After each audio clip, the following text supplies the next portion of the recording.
और मजेदार प्रधानमंत्री इस देश ने चुना है।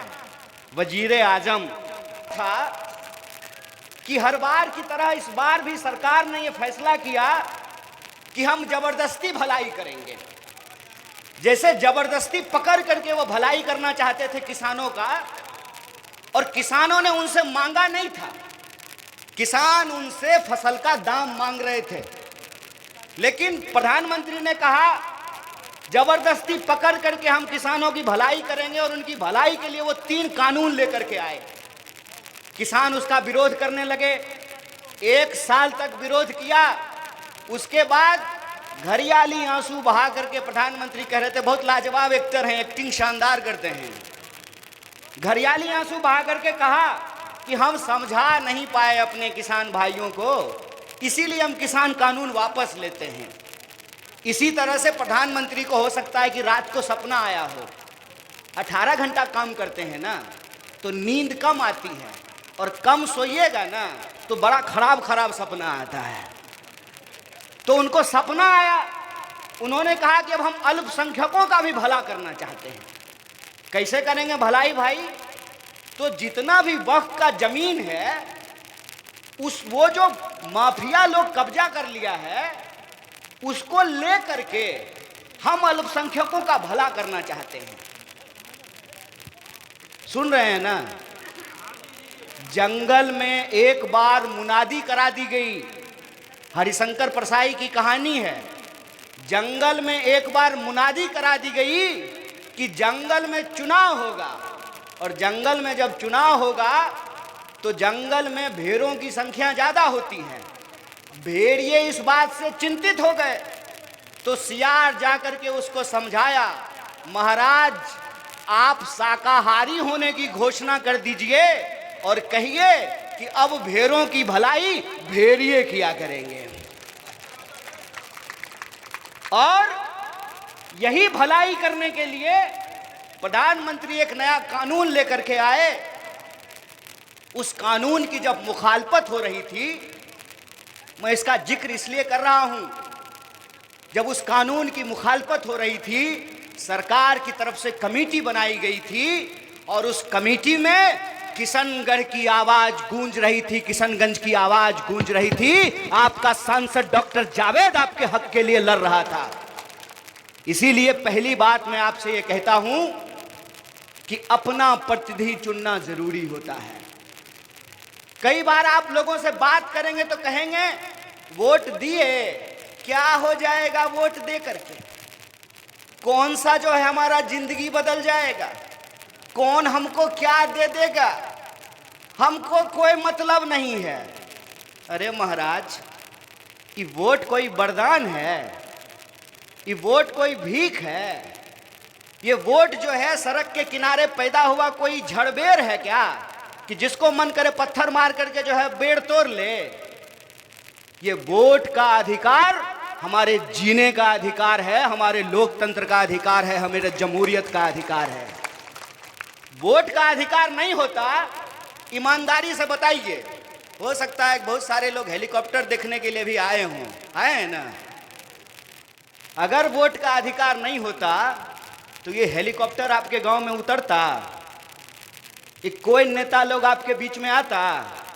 कोई हाथ जोड़ करके आपसे वोट मांगता?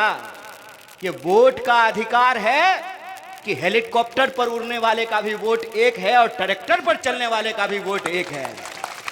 ये वोट का अधिकार है कि मंदिर जाने का भी एक वोट, मस्जिद जाने का भी एक वोट, गिरजाघर जाने का भी एक वोट, गुरुद्वारा जाने का भी एक वोट, स्कूल जाने वाले का भी एक वोट, और अस्पताल जाने का भी एक वोट है।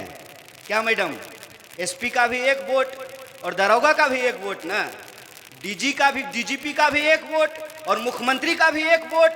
अगर ये एक वोट का अधिकार नहीं होता तो ये जो नेता अपने ईमान को बेचते हैं, इस देश की धन संपदा को गिरवी रखते हैं, जो 200 साल तक अंग्रेजों की गुलामी करते रहे, ये नेता कभी भी आपके सामने हाथ जोड़ करके खड़ा नहीं होते। इस बात को याद रखिएगा।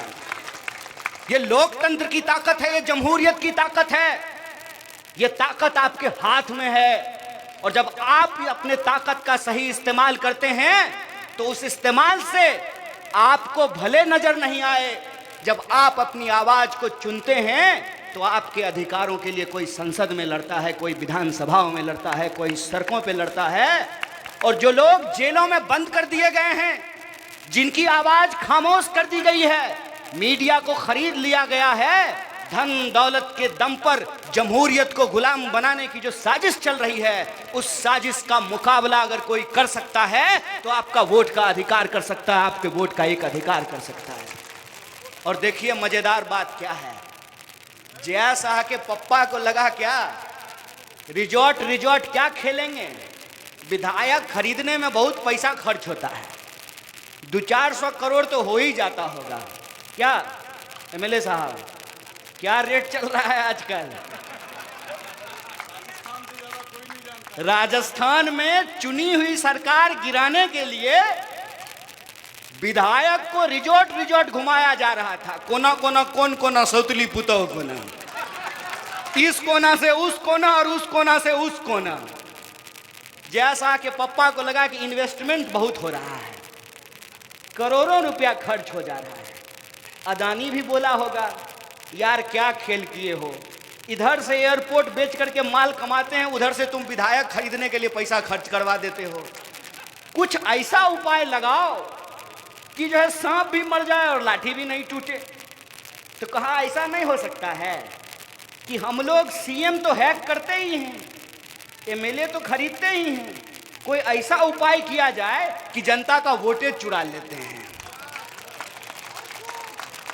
समझे कि यह जो आपका एक वोट का अधिकार है, अगर इसी को चुरा लें तब क्या दिक्कत है? तब तो ना प्रचार करने का जरूरत है, ना प्रसार करने का जरूरत है, प्रधानमंत्री को भी मेकअप लगाने का जरूरत नहीं पड़ेगा। कहाँ दिल्ली छोड़ करके जो है किशनगंज में प्रचार करने के लिए आएंगे, मेहनत करना पड़ता है। बढ़िया विदेश घूमेंगे, जर्मनी जाएंगे, उधर रसिया जाएंगे, अमेरिका जाएंगे, कहाँ सीमांचल में आएंगे बेचारे कोसी के किनारे। तो हुआ वोटें चुरा लेते हैं, लेकिन वोट अगर चुराएंगे तो जनता हल्ला करेगी। जनता को एक बार जो अधिकार आपने दे दिया, वो अधिकार अगर आप वापस छीनेंगे तो जनता हल्ला करेगी ना। इसलिए इन्होंने नई तरकीब निकाली है कि चोरी भी ऐसे करें ना जैसा दान नहीं होता है कि दाएं हाथ से कर रहे हो तो बाएं हाथ को नहीं पता चले। लेकिन कहते हैं ना, नहाया हुआ शरीर और खाया हुआ शरीर छुपता नहीं है, वैसे ही चुराया हुआ माल भी पचता नहीं है, वो कहीं ना कहीं दिख जाता है। और जब नेता प्रतिपक्ष राहुल गांधी बार बार चुनाव आयोग से पूछ रहे थे कि सर बताइए ना, डिजिटल इंडिया है ना, तो एक पेन ड्राइव में हमको डेटा दे दीजिए, तो पेन ड्राइव में डेटा देने के लिए तैयार नहीं थे। वोटर लिस्ट दिया, पन्ना पलटते रहिए। हम लोग भी कांग्रेसी लोग हैं भाई जी, जब जनरल डायर को मजा चखा दिया तो जनरल कायर को भी मजा चखाया जाएगा ना। खेला है जी। याद रखिएगा, जो लोग समाज को बांटने का काम करते हैं, कोई चोरी छुपे नहीं बोल रहे हैं। पुलिस प्रशासन, चुनाव आयोग, मीडिया और हजारों लोगों की मौजूदगी में बोल रहे हैं।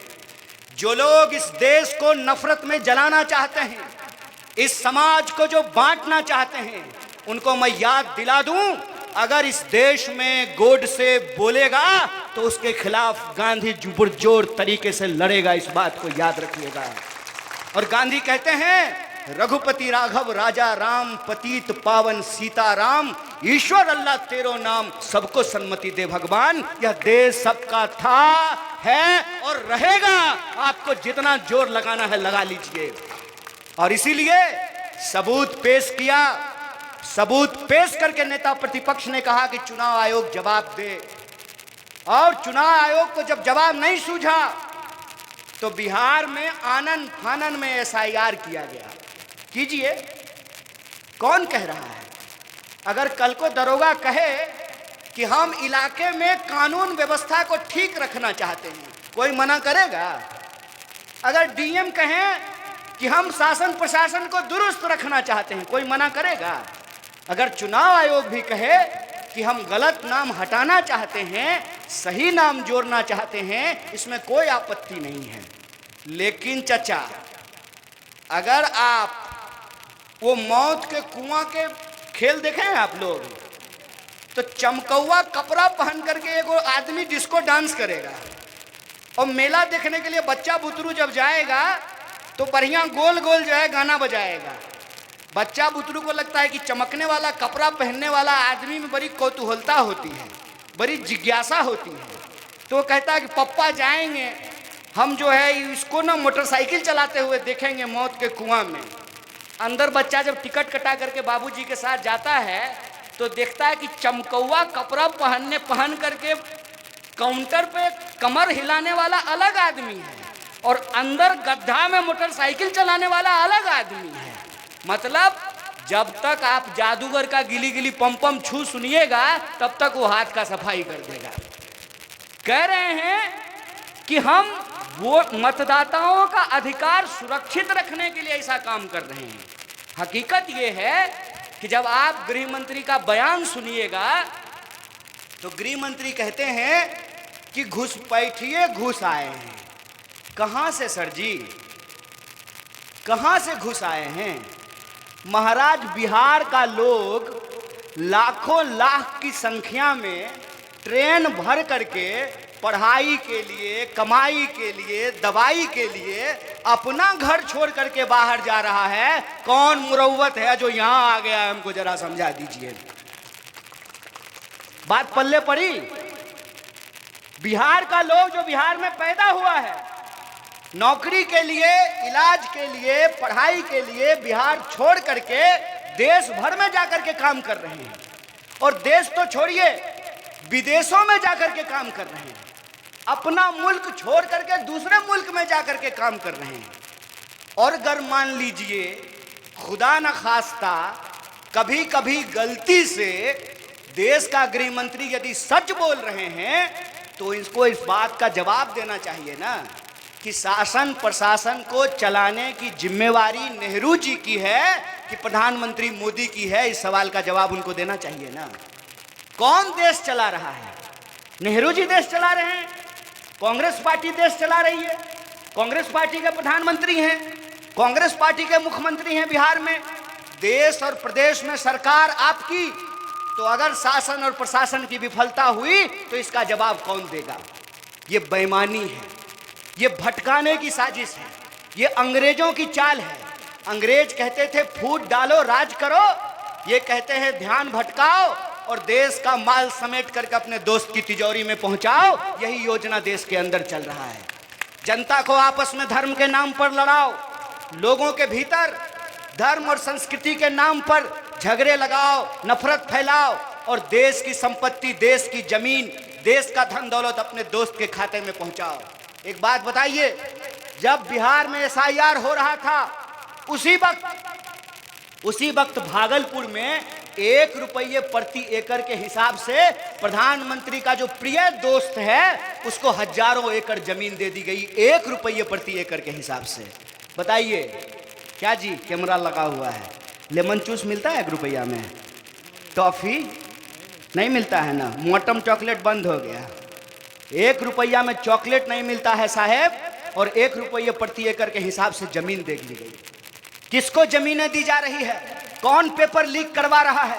कौन इस देश के बजट का बड़ा हिस्सा लूट करके अपने खाते में पहुंचा रहा है? और जनता को मीठी गोली क्या दिए थे कि आपके खाते में 15 लाख रुपया आएगा। आया 15 लाख रुपया, मिली 2 करोड़ नौकरी, हुआ महंगाई कम, किसानों का फसल का दाम दुगना हुआ। तो अभी आकर के फिर से नया वादा लाए हैं, कह रहे हैं कि डबल इंजन की सरकार दोबारा बनाइए, बिहार में विकास का जो है ना गंगा बहा देंगे। साहेब, विकास तो ऐसा बहा है कि थाना में चूहा शराब पी जाता है। बताइए, पोस्ट मॉडर्न चूहा है। आईसीयू में मरीज का पैर कुतर करके चूहा भाग जाता है। जहां नदी है वहां पुल नहीं है, और जहां नदी नहीं है वहां पुल बन जाता है, और जो पुल बन जाता है वो पुल चोरी हो जाता है। हुआ है कि नहीं हुआ है? इसीलिए मैं आपसे दूसरी बात ये कहने के लिए आया हूं कि लोकतंत्र में वोट का अधिकार आपका बुनियादी अधिकार है। जब ये अधिकार चोरी होगा तो याद रखिएगा, चोर हमेशा चोर ही होता है, उसको आप कहीं पे बिठा दीजिए। वो कहावत है ना, चोर चोरी से गया कि तुम्बा फेरी से गया। और चोरों की जब सरकार बनती है तो वोट चोरी से बनी हुई सरकार जमीन की चोरी करती है। वोट चोरी से बनी हुई सरकार आपके बच्चों का भविष्य चुराती है, नौकरी का चोरी करती है, पेपर लीक करवाती है। वोट चोरी से बनी हुई सरकार पुल चुराती है, वोट चोरी से बनी हुई सरकार बजट चुराती है। और ये हम नहीं बोल रहे हैं, कैग के रिपोर्ट के हिसाब से बिहार सरकार ने 73,000 करोड़ रुपए का कोई हिसाब नहीं दिया है, और कहते हैं कि डबल इंजन की सरकार है। ये डबल इंजन की सरकार नहीं है, ये बेकार और बीमार सरकार है, जिससे अपराधी बोलबाला कर रहे हैं समाज में। एक तरफ से गोलियां चल रही है, दूसरी तरफ से महंगाई और बेरोजगारी निकल रहा है। इस डबल इंजन की सरकार से धुआं फेंक रहा है। जल्दी बदलिए इस सरकार को, ये वक्त आ गया है। और तीसरा और आखिरी बात मैं आपसे कहना चाहता हूं, देखिए, चुनाव हर 5 साल में होता है, कोई हारता है कोई जीतता है। ये चुनाव जरूरी क्यों है? ये चुनाव जरूरी इसलिए है कि बिहार की तरफ पूरा देश देख रहा है। पूरा देश देख रहा है कि वोट चोरी को किस तरीके से एक सरकारी सिस्टम के रूप में बदला जा रहा है। अगर बिहार की जनता अपने सवालों पर, रोजी रोटी, कपड़ा, मकान, शिक्षा, स्वास्थ्य, सड़क, बिजली, चोरी, बेईमानी, भ्रष्टाचार के खिलाफ, अपने बच्चों के हकूक के लिए, पेपर लीक के खिलाफ, अपने बच्चों की पढ़ाई, दवाई और कमाई के लिए अगर वोट नहीं करेंगे, अगर उसी आधार पर वोट करते रहेंगे और बिहार में यदि परिवर्तन नहीं होगा तो देश में निराशा फैलेगी। और हम बिहार की मिट्टी पे पैदा होने वाले लोग हैं। बिहारियों की एक खासियत है कि हम जल्दी कुछ ठानते नहीं हैं, और जब ठान लेते हैं तो दशरथ मांझी की तरह छेनी हथौड़ी लेकर के पहाड़ काट करके रास्ता बनाने वाले लोग हैं। हमको छेड़िए मत, हमको अपमानित मत कीजिए। हम मेहनत करने वाले लोग हैं, मेहनत मजदूरी करते हैं, खून पसीना बहाते हैं। लेकिन अगर आप हमको अपमानित कीजिएगा तो आपका हिसाब हम जरूर करेंगे। बिहार में इस बार का चुनाव इस बात का है कि बिहार की धन संपत्ति पर पहला हक बिहारियों का होगा कि नहीं होगा। बिहार की जनता, चाहे हिंदू हो, मुसलमान हो, महिला हो, पुरुष हो, ब्राह्मण हो कि दलित हो, पिछड़ा हो कि अति पिछड़ा हो, क्या ये बिहार के जो 14 करोड़ लोग हैं, उनको जो धोखा देने वाले लोग हैं, उनको जवाब मिलेगा कि नहीं मिलेगा? जब चोर जोर से बोलने लगा तो उसको मुंहतोड़ जवाब मिलेगा कि नहीं मिलेगा? और आप